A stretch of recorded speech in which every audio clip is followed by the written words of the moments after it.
Bakan, Sayın Yargıtay Başkanı, yüksek yargı organlarımızın kıymetli mensupları, Adalet Teşkilatımızın değerli mensupları, muhterem misafirler, sizleri en kalbi duygularımla selamlıyorum. Milletin evine, Beştepe Millet Kongre ve Kültür Merkezi'ne hoş geldiniz. 2016-2017 adli yılının ülkemiz, milletimiz ve Adalet Teşkilatımız için hayırlı olmasını diliyorum. Sözlerimin hemen başında bir hususa açıklık getirmek istiyorum. İçinde bulunduğumuz bu mekan elbette Cumhurbaşkanlığı Külliyesi'nin bir parçasıdır. Ancak bu mekan tıpkı aynı avlu içindeki camimiz, bulunduğumuz yerin hemen aşağısına inşa edilmekte olan Cumhurbaşkanlığı Kütüphanesi ve ki 5 milyon ciltli bir kütüphane olacak, 24 saat tüm insanımıza, halkımıza hizmet verecek. Şu anda inşaatı başlamış durumda ve çok amaçlı salonumuz, ki burası sergi salonlarından aynı zamanda oluşan büyük yine toplantıları orada yapabileceğiz. Herkese açık mekanlardır.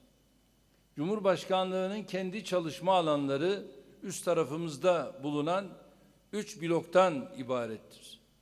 Cumhurbaşkanlığı Külliyesi'nin her yeri gibi burası da, tüm çalışma mekanları da, altta yeni inşa edilen kütüphanesi de milletin malıdır, devletin malıdır.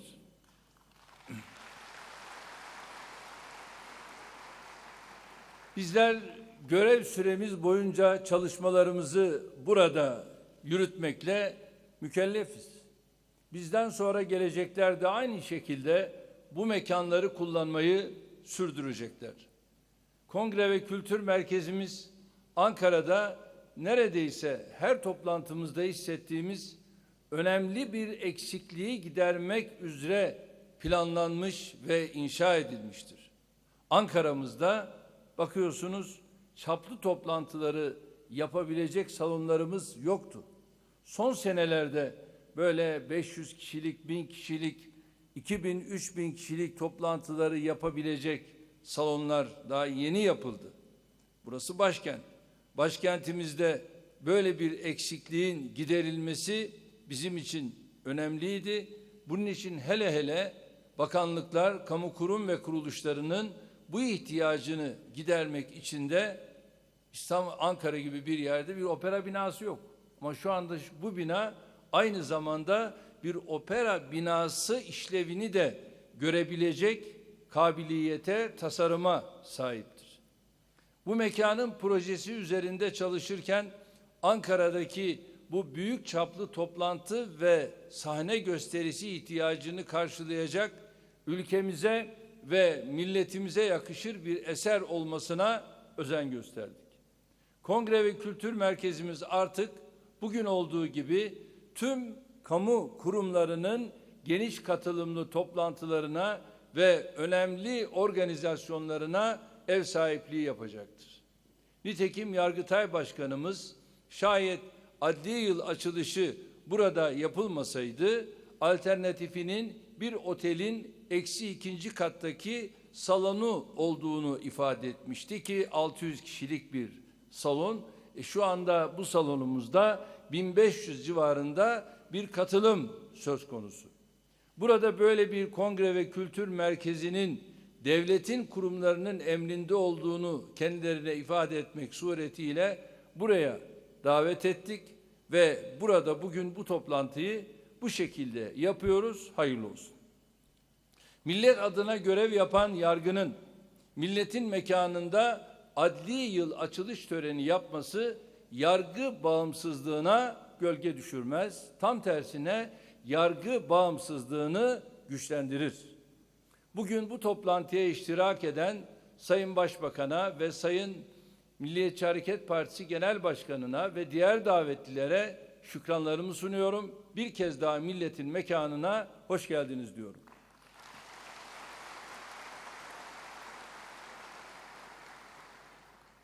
Diğer kurumlarımızın temsilcilerinden de gerilim ve itham taktiğini bir kenara bırakarak 7 Ağustos'taki Yenikapı ruhuna uygun şekilde hareket etmelerini bekliyorum. Çünkü artık milletimizin birliğe, beraberliğe, dayanışmaya her zamankinden çok daha fazla ihtiyacı var.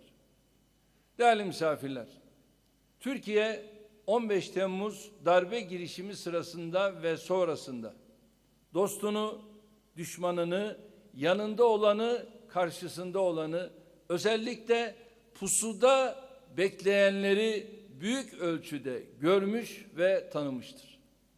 Bu vesileyle 15 Temmuz şehitlerimizi bir kez daha rahmetle yad ediyorum. Şu gördüğünüz külliyenin çevresinde 29 şehidimiz var. 36 yaralımız var.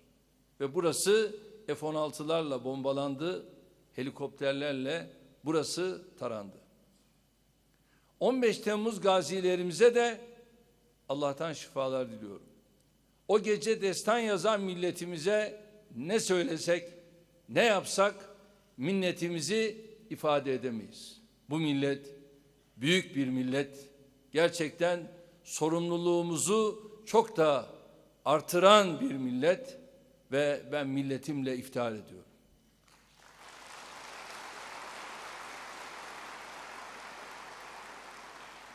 ...15 Temmuz'dan sonra çok daha ağır hale gelen sorumluluğumuzun gereğini yasama, yürütme ve yargı olarak hep birlikte yerine getireceğiz.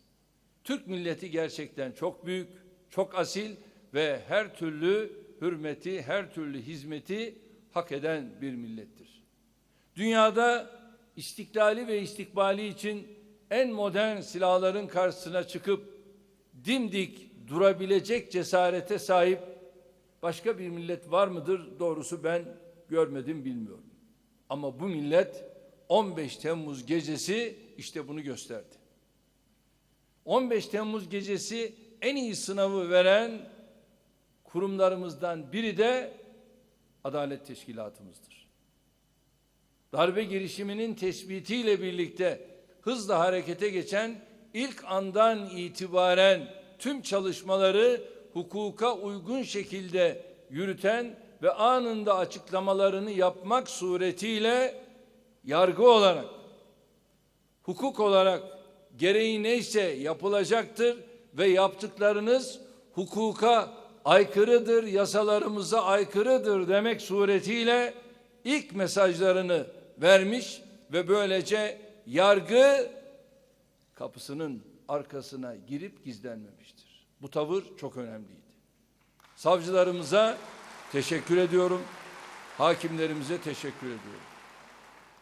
Milletimizin hakim, savcılarımız yanında polisiyle, darbeye karşı çıkan namuslu askerleriyle, ekipmanlarıyla, sahada olan belediye görevlileriyle, tüm fertleriyle birlikte verdiği o kutlu mücadele tarihe altın harflerle kazınmıştır. Çanakkale'nin, Dumlupınar'ın terörle mücadelede gösterilen sayısız kahramanlıkların hikayeleriyle büyüyen çocuklarımız, gençlerimiz 15 Temmuz'da kendi destanlarını yazdılar. Türkiye bağımsızlığın, onurun, kanı ve canı pahasına mücadelenin ne olduğunu bilen, bunu bizzat yaşayan bir nesle daha kavuştu. Bu bizim için çok çok önemli. Artık sadece tarih kitaplarından okuyan değil, hem okuyan hem yaşayan bir nesle kavuştuk. Bu bizim için çok önemli. Bizim uzun süredir ifade ettiğimiz tek millet, tek bayrak, tek vatan, tek devlet ne demektir? Ne anlama geliyor? O gece 79 milyon hep birlikte yaşadık, gördük, idrak ettik.